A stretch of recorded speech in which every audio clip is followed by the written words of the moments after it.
د کابل کندهار لویه لار چې د افغانستان له مهمو لویو لارو څخه ده 90 کیلومتره په غزني ولایت کې واقع شوي چې د بیا رغونې چارې یې د غزني مرکز څخه تر مقر ولسوالۍ پورې پیل شوي وي. د غزني ولایت د ټولګټو چارو ریاست مسؤلین وایي چې د دغه ولایت په مربوطاتو کې د کابل کندهار لویې لارې د بیا رغونې چارې به د ژمي له رسېدو مخکې بشپړې شي. د خپل تاریخ نه پوره ډاډ ورکوو چې انشاءالله د ژمي له رسېدو نه مخکې به انشاءالله زموږ کارونه تکمیل شي او د تکمیلېدو په حال کې دي انشاءالله والعزیز. او اکثر کارونه چې دي تکمیل شوي دي. تاسو د صحنې شاهدان یې په دې لار به تللي وئ کله.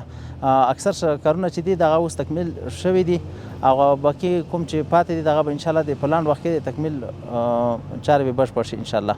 په همدې حال کې موټر چلوونکي او مسافر د دې لارې له جوړېدو خوښ دي. وایي چې مخکې یې د کابل غزني لارې په اوږدو کې له ډېرو ستونزو سره مخ و، خو اوس په اسانۍ سره تګ راتګ کوي. رفت آمد ما خواهم روزه دمی راه است که سابق سرک خراب بود، 4-4.5 ساعت مردم سرک خامه بود، حادثات کم بود. حال خوب است، راه جور شده، کار جریان داره. این طرف خوب است، طرف کابل غزنی شرکت ها از کار میکنن، کار شانسی است. ما تا قندار رفتم اون را زیاد خراب است. دغه سړک چې دی ډېر ښایسته جوړ شوی دی او موږ ډېر د امارات څخه خوشحاله یو چې موږ ته دا لار جوړه کړه. موږ چې پر دې لار به موږ راتللو 12 ساعته 14 ساعته الا تر 14 ساعته پورې به موږ پر دې لار باندې راتګ کوو. ډېر به ستړي شولو.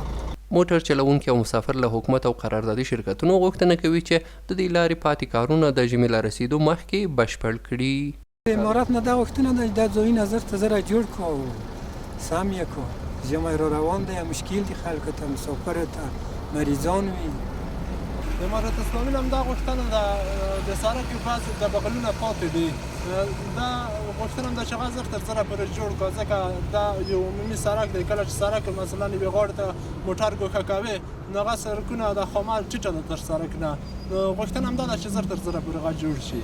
د کابل کندهار لویه لار د هیواد له مهمو مواصلاتي لارو څخه ده چې د خرابوالي له امله یې موټر چلوونکي او مسافر له ډېرو ستونزو سره مخ و چې اوس یې نږدې 80 سلنه کارونه بشپړ شوي دي.